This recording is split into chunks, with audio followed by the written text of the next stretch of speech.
Hello tout le monde, on se retrouve aujourd'hui dans une nouvelle vidéo tuto pour Zibeline et j'avais envie de faire une petite boîte ou quelque chose pour y ranger toutes les photos que j'avais faites imprimer de mes vacances en Corse des années précédentes et je suis tombée dans la bibliothèque Silhouette sur un petit sac à dos et je trouvais l'idée vraiment sympa pour y ranger toutes mes photos. Donc j'ai sorti une collection de papier de chez Paper Nova qui date, je pense qu'elle a au moins 2 ans, je l'avais achetée en solde l'été dernier.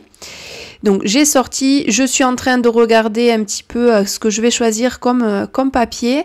Je vous montre également les nouvelles cires et je vais également utiliser cette petite breloque. J'ai donc acheté la découpe, je le cherche dans ma bibliothèque, je vais l'ouvrir sur le logiciel et je vais commencer à procéder au découpage de mon petit sac. Alors comme vous allez le voir, il est composé de plusieurs pièces et donc moi je n'ai qu'un seul papier de une seule couleur puisque j'ai acheté la collection de papier en un exemplaire et donc il va falloir que je réduise mes motifs, mes découpes pour que tout rentre sur un papier 30-30. Donc je réduis au maximum jusqu'à ce que tout soit réduit. Alors ce qui est très important, c'est de tout sélectionner et de tout réduire parce que sinon vous allez vous retrouver avec une partie du sac à dos trop petite par rapport à l'autre et pareil pour les poches. Donc je réduis tout. Une fois que c'est fait, je vais bien sûr mettre sur le côté les éléments dont j'ai pas besoin, notamment la poche, et ensuite je vais lancer ma découpe. Pour la découpe, je fais toujours les mêmes réglages. Alors ne me demandez pas pourquoi, c'est juste que sur du papier qui n'est pas très épais, ça fonctionne très bien. Je mets toujours à 4 et ensuite je mets à 27 ou 28. Je lance et en général ça fonctionne très bien. Vous allez voir, là ça a super bien fonctionné. Je peux détacher mes découpes très facilement.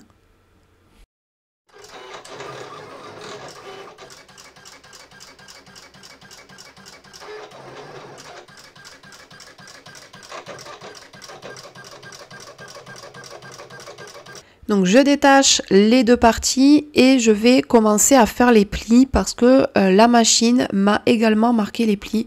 Donc c'est très simple à réaliser. Il y a pas mal de tutos sur YouTube pour faire ce genre de petit sac à dos sans machine. Mais vraiment, moi j'ai la machine de découpe, c'est quand même un investissement. D'ailleurs j'ai les deux, j'ai la Silhouette et la Cricut. Donc voilà, j'essaye de les rentabiliser au maximum et surtout ça me fait un gain de temps énorme. Donc je vous montre un petit peu sans coller ce que ça donne et je vais passer à la suite. Donc la structure principale de mon sac à dos est faite, donc je décale tout ça et je vais tout simplement venir chercher ma petite découpe de ma poche. Donc là je vais la faire sur du papier blanc et je vais lancer à nouveau la machine. Je n'ai pas éteint le logiciel donc normalement mes réglages sont restés. Je vérifie toujours quand même au cas où et je lance.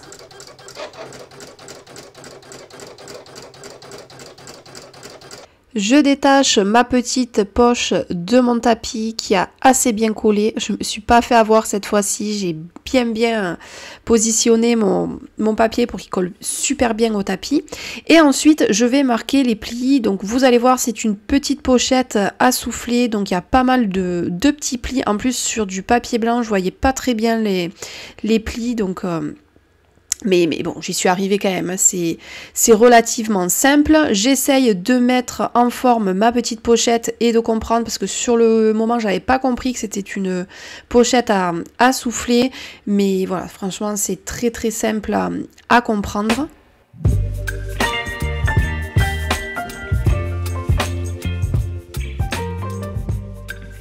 Je vous montre encore une fois le rendu sans coller pour vous montrer un petit peu ce que ça va donner et je vais m'attaquer à ma dernière découpe. Donc je retourne sur mon logiciel de montage, je vais décaler ma petite pochette que j'ai plus besoin, je vais sélectionner cet élément là qui est la petite découpe à venir poser sur ma pochette. Les réglages sont toujours bien définis et je lance ma découpe. Encore une fois, ça s'est super bien découpé et je vous montre en fait le rendu de la pochette. Je passe au collage et à l'assemblage.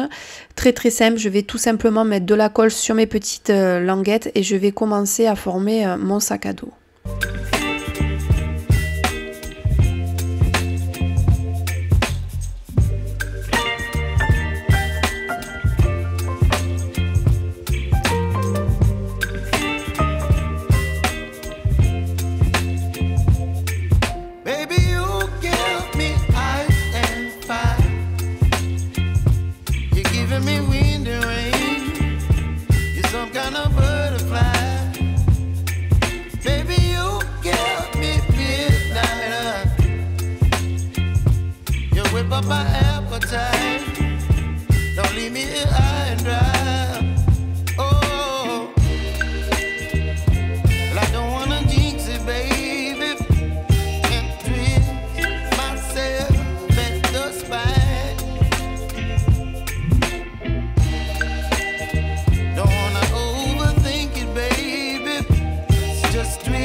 Je passe ensuite à la décoration de mon petit sac. Je vais faire bien sûr des cachets de cire. Alors je voulais essayer cette cire jaune. Vous allez voir, je vais faire un joli cachet, mais finalement je ne vais pas utiliser celui-ci. Je vais faire un orange parce que je trouvais que ça faisait quand même plus joli. Je n'ai pas du tout de jaune sur mes papiers. Je m'étais dit que ça pourrait trancher, mais en fait ça ne me convenait pas. Donc du coup j'ai fait un cachet orange et vous allez voir que c'est le orange que je vais accrocher sur mon sac à dos. Je passe ensuite à la réalisation des bretelles de mon petit sac à dos. Alors plutôt que de les faire en papier, je me suis dit que j'allais utiliser du ruban. Je le trouvais trop large, donc ce que j'ai fait, je l'ai coupé pour qu'il soit moins large et j'ai fait ressortir tous les petits fils et ça fonctionne très très bien.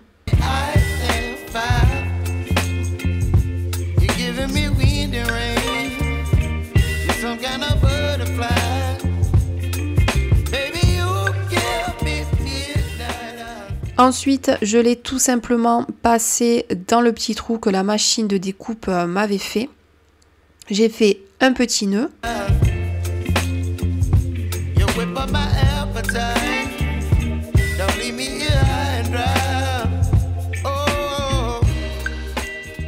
Je refais exactement la même chose pour le haut, pour accrocher ma bretelle. Je le fais passer dans le petit trou et je vais faire un petit nœud.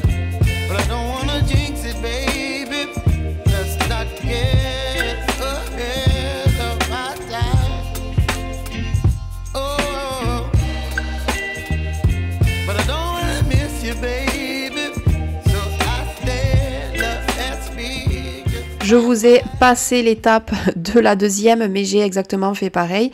Et voilà, je suis plutôt contente du résultat et du rendu.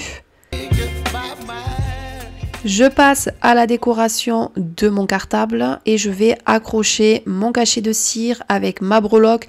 Bien sûr, j'ai sorti une petite étiquette parce que je pense que ça, je ne vous les présente plus. J'en mets de partout et je vais accrocher avec ce petit système-là, tout ça sur la tranche de mon sac à dos.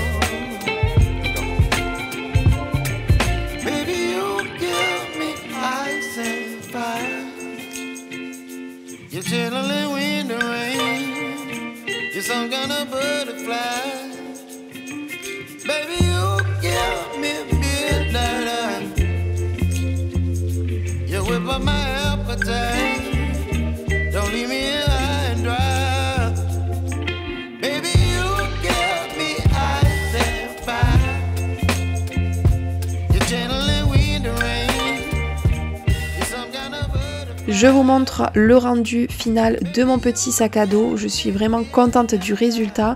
Je vais pouvoir y glisser toutes les photos que j'avais déjà imprimées de la Corse sans forcément faire un mini. Je trouve que c'est sympa aussi de pouvoir consulter ces photos. Donc là je vous en ai mis quelques-unes pour que vous rendiez compte en fait de l'idée et de ce que je voulais faire de ce petit sac à dos. J'espère que cette vidéo vous aura plu et vous aura donné des idées, et moi je vous dis à bientôt dans une prochaine vidéo. Bye bye.